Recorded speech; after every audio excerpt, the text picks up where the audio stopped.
asking you worst acquisition, Canucks acquisition of all time. Oliver Ekman-Larsson, Louis Eriksson, Mark Messier, or you can vote other. Vote at Sekeres and Price on Twitter. Bodog, your source, free casino games, poker strategy, and sports odds. Bodog line of the day for me.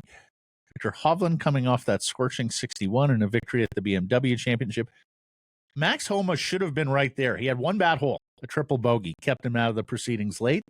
So I love this pick two tab on Bodog where you get two shots at the winner. Homa and Hovland together, plus 330. H.O., give me the hose at plus 330 on your Bodog line of the day. Wow. Here's Patrick Johnston. What a way to the come province. in. My God. And post media. So, but worst acquisition of all time? Like, I mean, is Barry Peterson breathing a sigh of relief here? Just in sort of relative terms? Yeah. We've outgrown him. We've outgrown him. So here's the thing.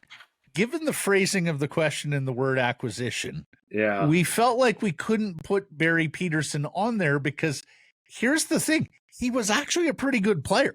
Yeah, like, and he people was kind of fun. forget he was a productive, good player. Yeah. Now, he wasn't Cam Neely, and of course they gave up a draft pick.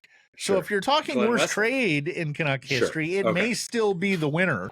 Sure. But if you're talking solely about the acquisition, it's those three. Or if you want to go off the board, I voted OEL, but allow for the fact that Connor Garland can redeem that trade a little bit still. I mean, I don't think it's ever going to be equal, but that trade tree continues to live. And then, of course, you have Messier and Louis Eriksson.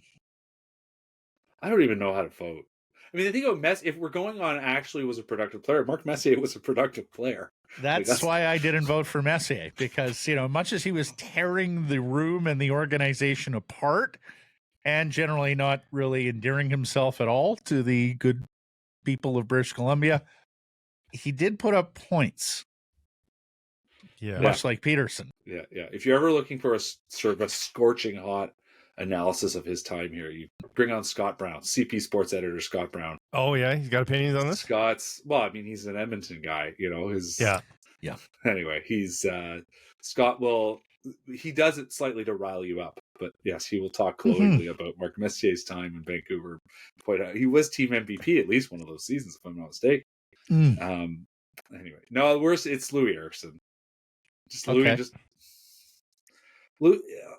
He just was never going to live up to the contract. Like that was from the start. It was impossible. He was never going to live up to the contract. And then it just got worse. And yeah, I mean, OEL was okay his first season. He wasn't value for money, but he was fine. And he was a disaster last year. So at least he had okay season. I don't look at any Louis season and say, oh, he was okay that season. No. Or as Travis Greenwood said, he was just okay. Is there any part of you that thinks OEL could bounce back and make that Canucks decision look silly? No. You're not going to make it look silly, but could he have a decent year? Correct. Yes. Well, no, it's still not incorrect, though. It's like Erica Branson. It's like, did Erica Branson revitalize his career? Yes, but do you regret jettisoning Erica Branson? God, the two of you just hammer me on the semantics week in, week out. All right. I mean, choose your favorite word, Blake Price. Erica Branson should be in this terrible acquisition list because he was terrible. Yeah. He really was terrible. Forget. Yeah. McCann in a second. Yeah, just the cost too was terrible. Yeah, and he wasn't anything what that had hoped. He was hurt a lot of the time. I would almost vote for Erica Branson. Perhaps he's going off the board. But, no, I think it's Louis. No, OEL. I think healthy. I think he'll be a fine player for that team. I don't think he'll be. Because, like I said, I don't think he was ever going to. He certainly didn't live up to the contract his first year here, and I don't think it was ever going to live up to the contract, even if they had retained and given him another go this year. He was terrible this year. There were already some foot-speed concerns, and then he broke his foot. He can handle the puck still. We know this.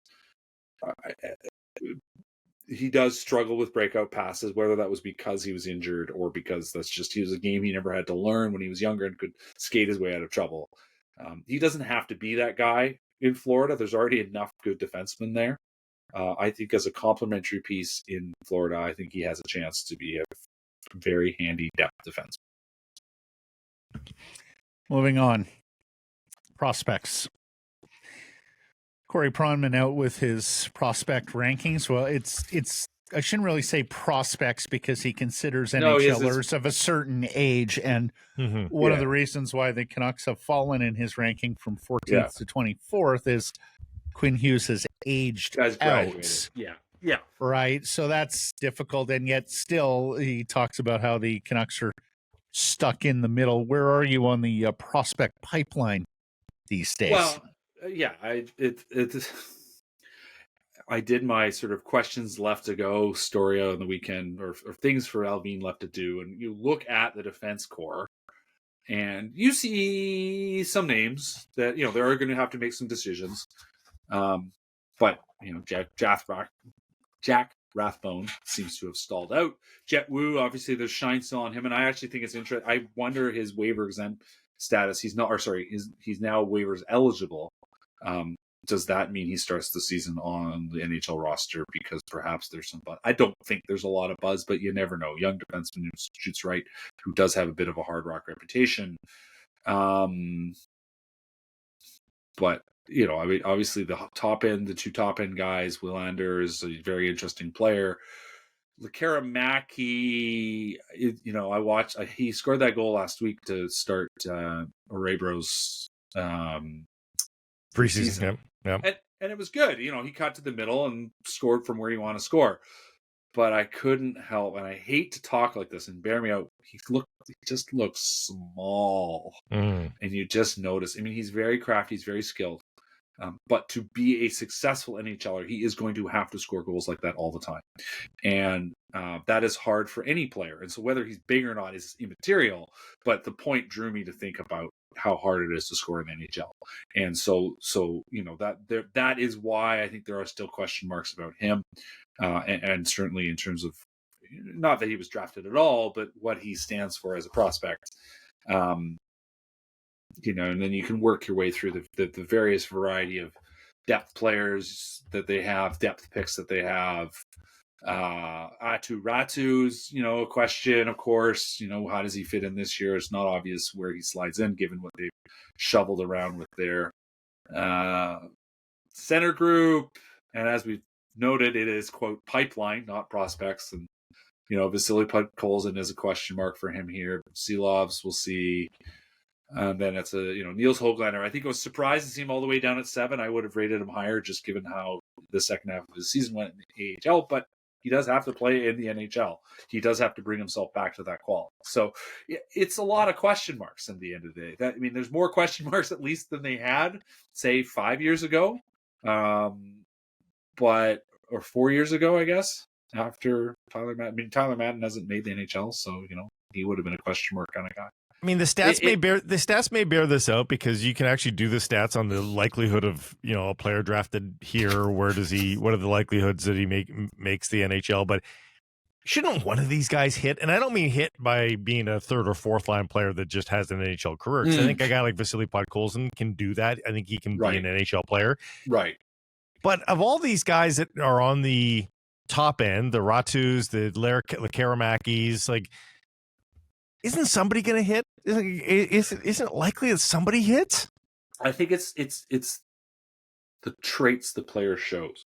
Mm-hmm. And Josh Bloom, we saw in development camp, Josh Bloom clearly has a lot of NHL traits to him, right? But are they star traits? I'm not sure. Lucas Forsell, I saw him do some stuff with the puck that was like, okay, you can see why this guy's able to play with some velocity, but can he actually do that at the NHL level? Elias Pettersson, I think, is going to turn out to be a very solid number 4 kind of guy, number 5 kind of guy. But that's just filling out your lineup. You're looking for a guy who can be a 2 or a 3 that you didn't expect. Gustav Forsling, I suppose, although Forsling, you can sort of debate what his actual role in the team is, but a guy that he might be an example of the kind of player that, obviously he's a Canucks draft pick, but the kind of guy that did kind of come out of nowhere and turned himself into quite a competent, handy NHL player. I totally agree. You got to think one of these guys especially with all the effort the Canucks are now investing in development. The amount of time that they have the likes of Mike Komisarek and Michael Samuelson and the Sedins and Chris Higgins and talking to players, visiting with players, giving them feedback, helping them figure out what they need to be, and believing in the program, like the Canucks themselves believe in the program. So, given all that, yeah, you're right. That is the one thing I would say in comparison to how things have gone before, to the previous regime, that if there is a chance for it to do exactly what you're talking about, Blake, I think that it will be because of an effort. Klomovich, of course, we haven't talked about Klomovich. Has come a long way. Yeah. And I was talking to someone the other day, and they're actually, I'm quite high on him. Like the fact that so young still much room for development. Yeah. He spent 2 years in the AHL coming from nowhere, totally raw talent, and the tools that he's been able to progress. And now it's just about, can he play the game? He could be that guy. I mean, if you're looking for a guy that is a potential to be sort of surprise you how it works out, he could be that guy. It's still a low probability, but given where he's come in terms of the skills and the abilities, obviously you can't just sort of learn IQ, but if he's got a base to figure out how to think the game, and he just hadn't really, no one had sort of told him how to think the game before. Right. Yeah. There's a chance. I've also got an irrationally high opinion for Aiden Celebrini, based on his genetic stock, and I think the fact that he's going to get pushed by his brother, and he's not going to be a superstar, but I wonder if he could be an Elias Pettersson, a DPD kind of prospect where he just works his way into being a bottom pair right shot defenseman, which again would be a huge win in the 6th round. And again, it's not based on any particular scouting, just that I think based on genetic stock and the fact that he's going to be pushed by his brother, not so much in the position, but I think he's going to be inspired by his brother. I think he's got a chance. And he will get great physio care off the ice. That's true. Yes. He'll be in good hands. But, a guy that he didn't look like a guy who didn't know how to play big. But he's the long, lanky player, and a guy who he went to Shattuck St. Mary's, like he went to the real hockey school. Yes, and he's at a hockey school now. Yeah, and he's at a hockey school now, and a junior A championship, national championship with his Brooks team. So and as an 18-year, he is taking the sort of slow but steady development curve, which there are a lot of guys that could work out that way. Yeah, and he was not a star playing for Brooks, but he was a very useful player on a very good team, and in a league that is not as good as the BCHL, but there are guys that come out of that league. Cale McCarr, hello. He's obviously not going to be Cale McCarr, but the pedigree is there, obviously, as you mentioned, physically, and the path he's taking is a one that it's a smart one. It's a smart makes a ton of sense. Yeah. All right, play our reindeer games on this. Opening night defenseman, third pair, right side. Myers, Cole, Juleson, McWard, Irwin, Wu, who you think? Well, I think because Juleson's obviously playing with Hughes, right? So he can't be Juleson. Can't be Juleson. You're not having that? You're not having the Juleson Hughes pairing, Matt?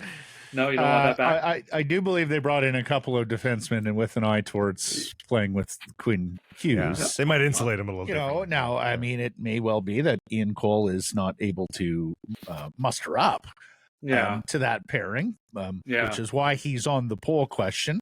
And I suppose in that scenario, perhaps it could be Juleson. They have it in their mind's eye something, PJ. Why don't we work from that and work backward to your own opinion? What do you think? What do you think the Canucks are thinking? Well, I think they like how Juleson played with Hughes, and so that's why I find myself wondering if the third pairing guy is going to be Myers, because unless he gets traded, and I'm not sure that is that thing. So in that scenario, Cole plays his natural left side for you, and you go Hughes, Juleson, somebody, and Hronek, and then Myers as your third pair right side guy. I could very well see that. I mean, is that what I'm hearing? I think it's Myers or Juleson. Yeah. Okay. Where's Susie and all that? Well, yeah. So Susie with Hronek. Yeah. Probably. And Cole with Myers. That's an NHL defense corps. I mean, the Juleson thing's a flyer, but needless to say, you need him. Remains a huge question mark. Don't get me wrong. Mm-hmm. But it is again. It's back in many ways. It's back to the Schenn problem that Schenn should. That's not a guy that should be playing with Quinn Hughes. Like that. Juleson is a old school hard rock defenseman who does not move very quickly, and so from that standpoint, that has been his limitation on playing NHL minutes at all. Yeah, but I think they did like how he performed late in the season. I think they did feel like there was the thing he did do well in comparison to Schenn was that he could move the puck, right? Like it was that addition by subtraction aspect of that. Now Pittsburgh Penguins analyst Cam Charron pointed out at one point that the addition by subtraction of taking OEL out of the lineup, taking Schenn out of the lineup, that it was a statement about them. The fact that the likes of Christian Wolanin and Noah Juleson in the lineup, and they were as a group moving the puck better. So Juleson, I think, as a replacement level hockey player, probably is fine, but he shouldn't be playing in that order. So I don't really know how it's going to shake out. But you look at Myers. Myers should be your third pairing right defenseman. I think there's a chance it might start that way. I mean, obviously Matt Irwin is in the mix, but I assume Matt Irwin's going to have it in Abbotsford. It could be Soucy, maybe Soucy, but I don't think it is. I think they signed. Why are you calling him Soucy? This is 2 weeks in a row you've called him Soucy. Not Soucy? Everybody not Soucy? It's probably Soucy. It's summer. I don't know. I look at his name. It should be Soucy. Petrick Johnston joining us here on Sekeres and Price. Pete Johnson. Cam Charron follow-up for you. Yeah. Now that he's a Penguins analyst, can he still be your date to Sekeres and Price functions, including a week from Thursday at the Vancouver Canadians and Nat Bailey barbecue? I don't know. I haven't even asked him. Okay. I have not asked him. No. All the different social events that you've come to with us over the years, and I don't ever remember you bringing Candace. You always seem to bring Cam Charron or somebody else as a date. I can't remember what happened the last time. It was a day game, wasn't it? She had to go to work. That's right, work. That work thing. Super Bowl party. I guess she wasn't interested in free drinks and free food. Real job. Okay. With watches, if I'm not mistaken. Yes. You tell me the to-do list. You remember a couple of months ago they were looking for a big winger as well. I guess they don't have cap space for a big winger anymore. I did the welcome mat on this today, but Dakota Joshua and Phil DiGiuseppe, I guess, are going to have to qualify as the Tanner big winger. Pearson. Tanner Pearson. Okay. Tanner Pearson. Yeah, I don't know. You've been big on Pearson here the last couple of weeks as well. I'm just saying it's possible. You've been very odd in August, PJ. It must be said. Very odd. Very odd behavior. I got to keep people talking. No, it must be the sun on your dome. Pearson needs to be accounted for, one way or the other, right? So Athletic did something on the weekend where they forged a roster without Pearson, or may have been with Pearson. Well, no, where they argued that the Pearson the other bald guy. The other bald guy. Dranson one. He had him on LTIR. Right. And if he's on LTIR, then you have no problems. No, but I also believe he fashioned a roster of opening night with 22, not 23 skaters that is cap compliant and accounts for Pearson not on LTIR. So, and I mean, the note I believe he made is that there's $1 million discount you get by sending a contract like Pearson's to the AHL, and that gets you under the cap. Gotcha. Okay. Wow. That was quite a hit. Is anybody going to, I mean, I guess the premise is anybody going to claim Tanner Pearson on waivers? No. So that was strange and unusual stuff today, Peach. Thank you. Well, let me give you one more thing just to shout out. Okay. Troy Stecher has partnered up with Derek Popke in Vancouver Hockey School. There is a pro camp happening next, if I'm not mistaken, 28th to the 31st. So next Monday through Thursday at Minoru. On the ice for an hour at 1:30. They are inviting people to come watch. They're just asking for a donation Troy, I talked to Troy yesterday. He is putting together basically a donation fund. The players pay for the camp, so they're paying for Derek's time, and they're paying for the ice, and they're paying for the supplies and all that. So there's a fee they end up paying. The funds are going towards the Diabetes Canada, because Troy's father, part of the had been dealing with diabetes his whole life, and then it was he lived with diabetes, and so Troy wanted to sort of pay tribute to his father, who of course he lost 3 years ago. Yeah. And, Good PSA. So Good remember PSA. the story. Yeah. Good on him. Troy from Richmond. He's a good egg. So are you. Yeah. Thank you for this. We'll talk next Tuesday, and we'll see you next Thursday with some male date of your choice at the Canadians barbecue. Take care, guys. Bye-bye. This clip brought to you by Interchange Recycling. Visit interchangerecycling.com to learn more and to find your closest recycling center.